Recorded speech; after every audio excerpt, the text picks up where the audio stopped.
me, Chris Keys. I wonder why. They hate me. They hate me. During the light of day, not so bad. Midnight, oh, they get Do you make those weird noises at night? all the time, man. All the time.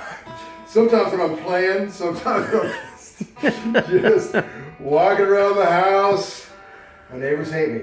That being said, welcome to our first look. Today, we are looking at the Catalinbread Belle Epoch Deluxe. Now, Catalinbread, they put out a Belle Epoch earlier. It was wildly successful. People loved it, so I figured, you know what? Let's add all the bells and whistles. That's what they did right here. And what they're going for, the Echoplex, a very revered bit of gear, but unattainable by most of us mere mortals because they're wildly expensive. And even if you can buy one, they're all old and grouchy. They might sound good 1 minute and then they're not working the next. See, I figured Brian Setzer had all of them already. Yeah, he's getting. What does he? Man, I know I think he also uses this rolling thing. Yeah, the Space Echo. Yeah, the Space Echo. I know that he's got those, but he's got. Yeah, at this point he probably has everything.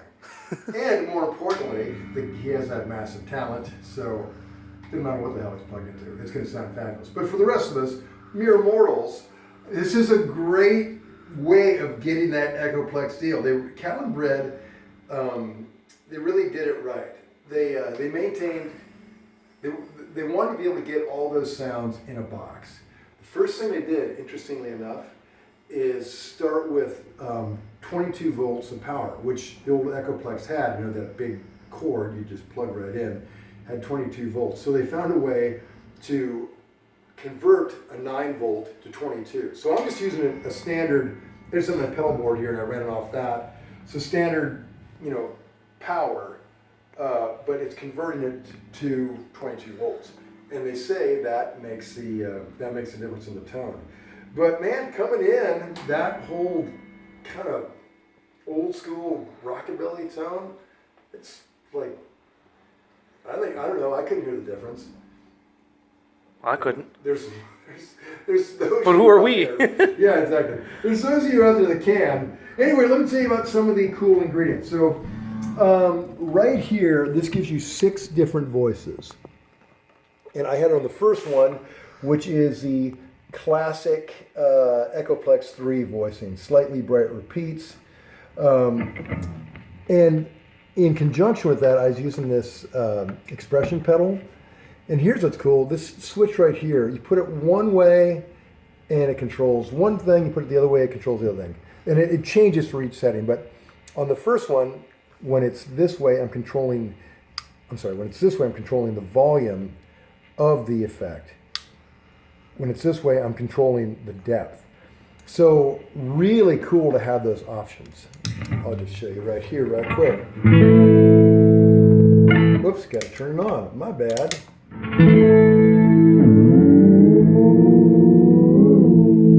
So that's controlling the depth. This way. Really great. It's great to have that over-the-top delay and then just turn it off with your phone.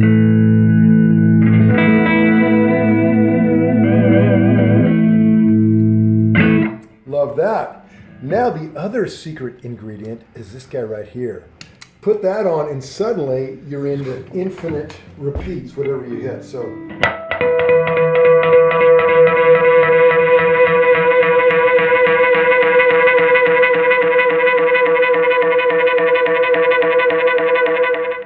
You hit that note, go off stage, have a smoke, drink a beer, come back, it's still ringing.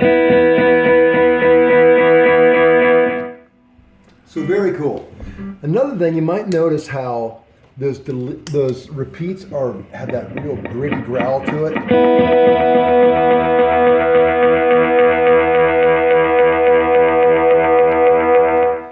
That is from this happy little fellow. The record level. And what the record level does, it controls the gain of the input signal hitting the record amplifier, how hot the virtual tape is being hit. So it's really cool if you crank that up. You're just going to get this.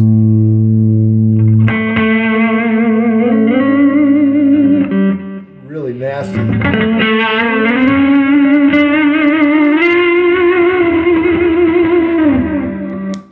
Now the one thing I wish, because it sounds so great, maybe on the Super Deluxe model they come out with later on, maybe they could give you that same thing in your. Maybe there's another knob that can give you that kind of preamp or that sound on your dry signal as well. Or like a switch maybe to flip between the two. Right, because it's such a great warm overdrive. It's great that it affects, it gives you that warmth on the delay, but wouldn't it be cool if it was like that on your initial note as well? MXR came out with that pedal that had just the preamp for that specific purpose. Yeah, exactly. And I mean, they're almost there. They've got this great tone. So anyway, I've said too much. This is just a first look. I'm getting carried away. Let me continue. Okay, so these are all different settings. That's the first one.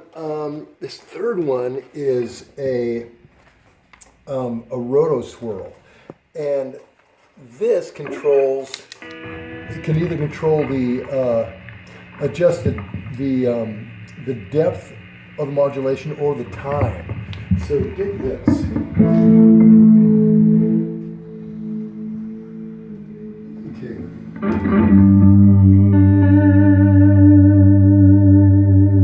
So just like a Leslie cab,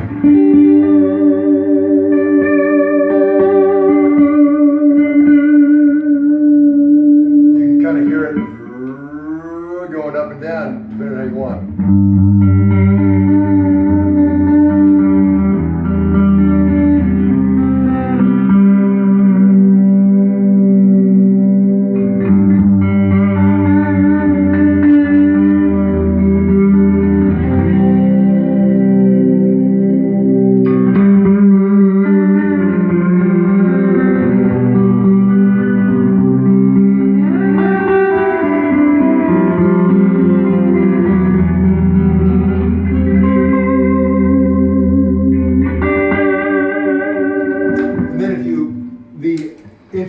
Still works as well.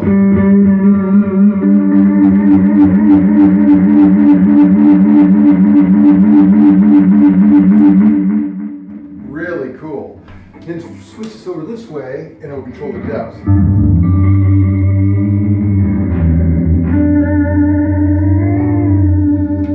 So those are all those just awesome space noises. Another cool bit, I'm going to flip it all the way down because we're almost out of time, but this is the vibrato setting. And, vibrato, unlike tremolo, has that kind of seasicky sort of quality to it.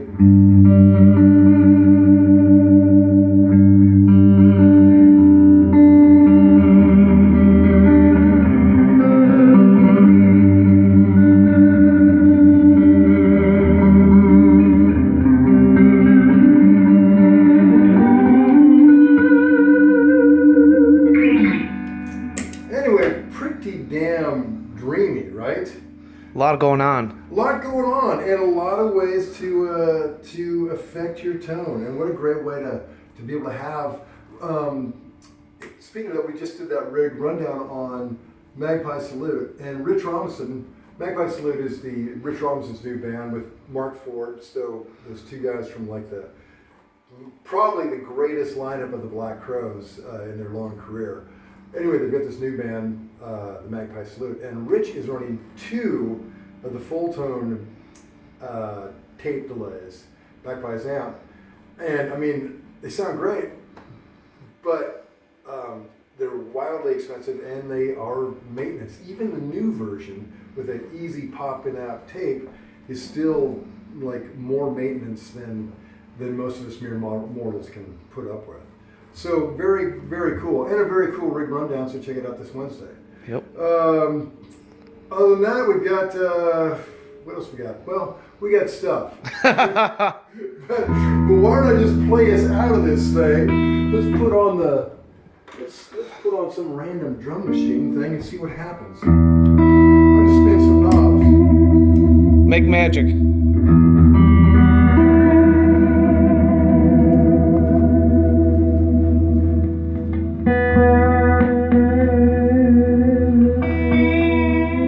Well, that's the chorusy thing.